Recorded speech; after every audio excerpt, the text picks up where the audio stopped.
Bonjour à toutes, bonjour à tous. Je me présente El Hadj, je suis président de la société Proxycode.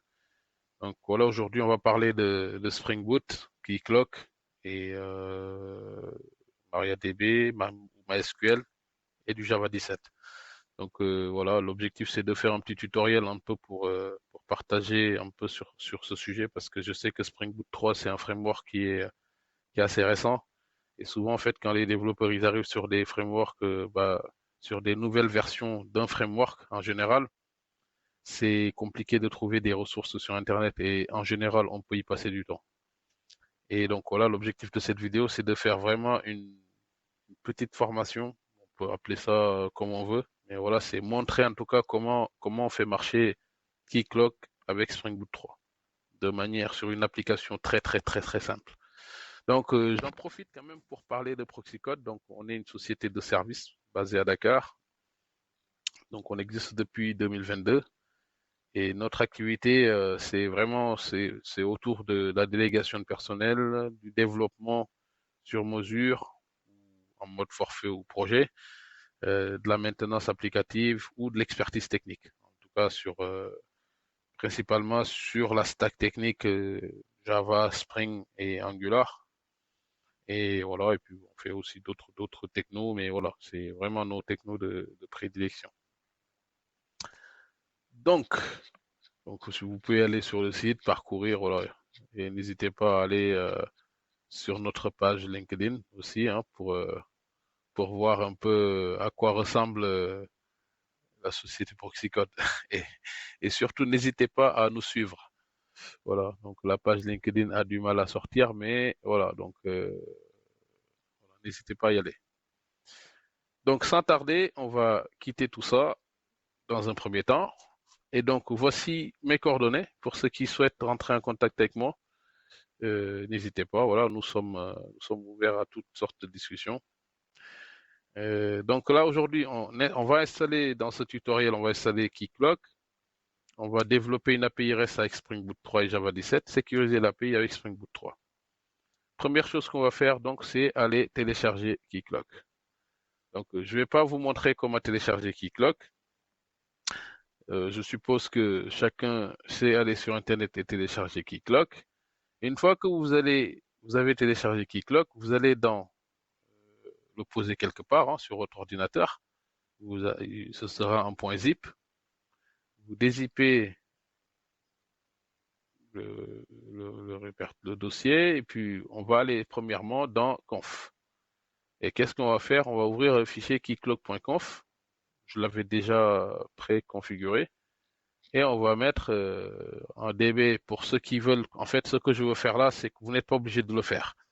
Ce que je veux dire, c'est que si vous voulez, parce que Keycloak intègre une base H2, donc vous pouvez ne rien configurer, ça va marcher tout seul, ça tourne sur le port 8080, il n'y a pas de problème.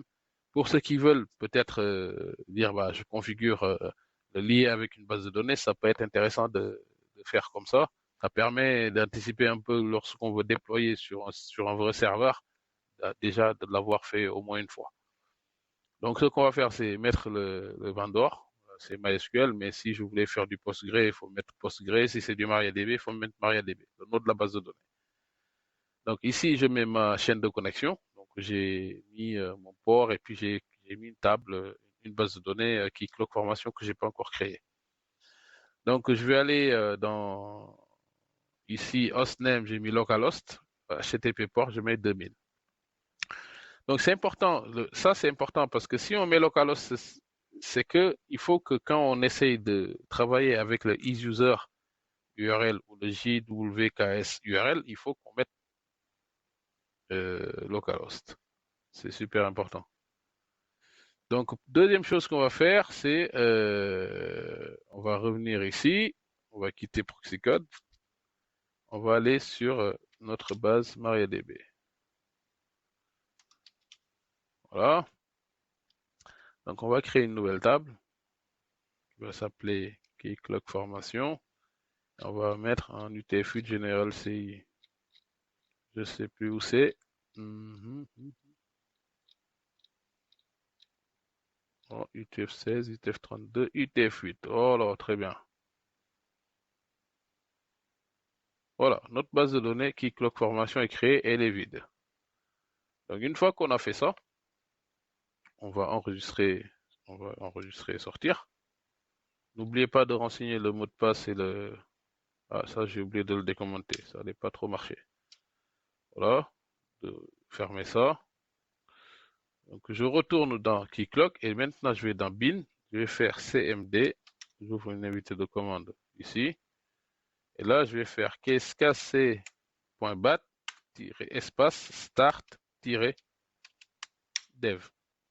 Voilà, et là Keycloak va s'installer et va générer la base de données, etc. Donc, on va le laisser travailler.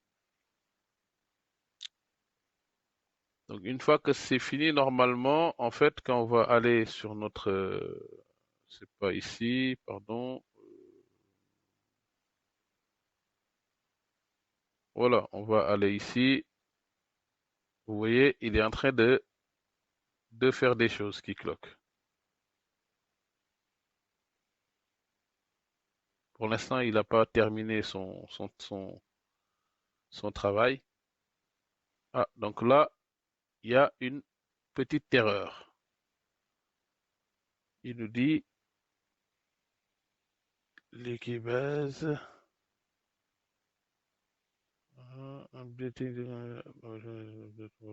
Ok, donc on va aller regarder le provider, qu'est-ce qu'on a écrit dedans.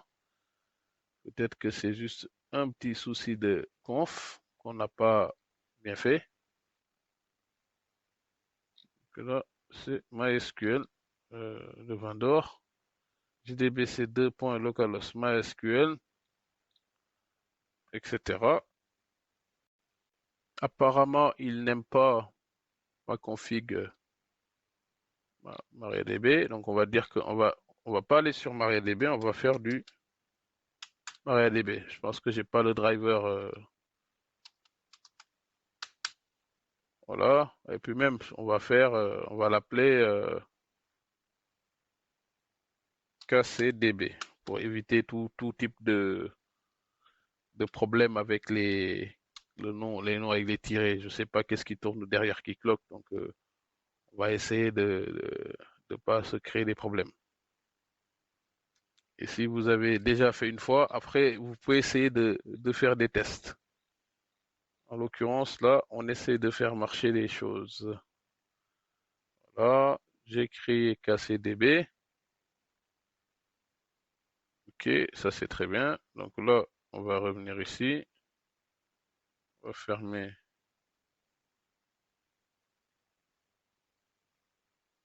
On va retourner dans bin. CMD. Donc ici, on va faire casser bat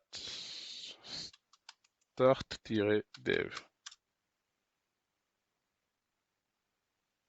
Faut mettre un espace, pardon.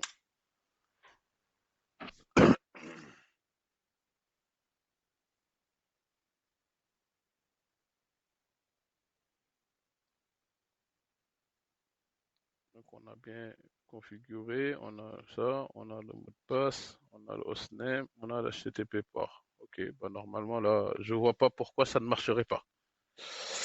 Euh, donc, donc là, si on retourne dans notre base de données qu'on vient de créer, on a le KCDB Keycloak a créé toutes les tables. Ok. Donc première chose qu'on va faire, on va aller, attendez, on va fermer tout ça parce que voilà.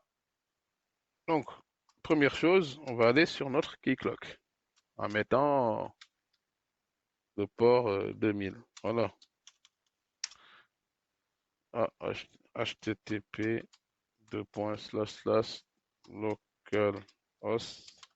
2.2000. Voilà. Voilà. On y est. Donc là, première chose, il n'y a pas de user admin. Donc ce que je vais faire, je vais créer un user admin. Je vais l'appeler EHG comme moi. Et là, je vais mettre 1, 2, 3. 1, 2, 3. Je vais mettre proxy code. Allez. En minuscule. Voilà. Create. Donc là, on a créé notre user. Première chose, on va se connecter. On a mis EHG.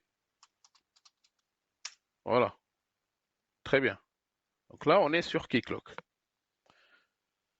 Première chose qu'on va faire, on va créer un realm. Donc le realm que je vais créer, je vais l'appeler dev-test. Voilà, le realm est créé. Deuxième chose que je crée, c'est je crée un client. Je vais appeler dev, je vais l'appeler même client. Voilà, client name c'est client. Donc ici, je peux dire que c'est la partie la plus importante de Keycloak. La première chose qu'on va cocher, c'est qu'on va cocher que le client authentication et puis on va venir travailler dessus. Pour l'instant, je laisse le standard flow et le guarantee direct access. Pour l'instant, je le laisse. Donc là, je vais mettre étoile, je mets étoile, allez, origine étoile. OK? Maintenant qu'on a fait tout ça, on peut enregistrer notre client. Et là, on va aller créer un utilisateur. Add user. Le user, je vais mettre dev. Email, je vais mettre proxy code. Create. Et donc, dans credential, au niveau de credential, je vais créer un password. Je vais mettre dev. Dev. Je décoche ça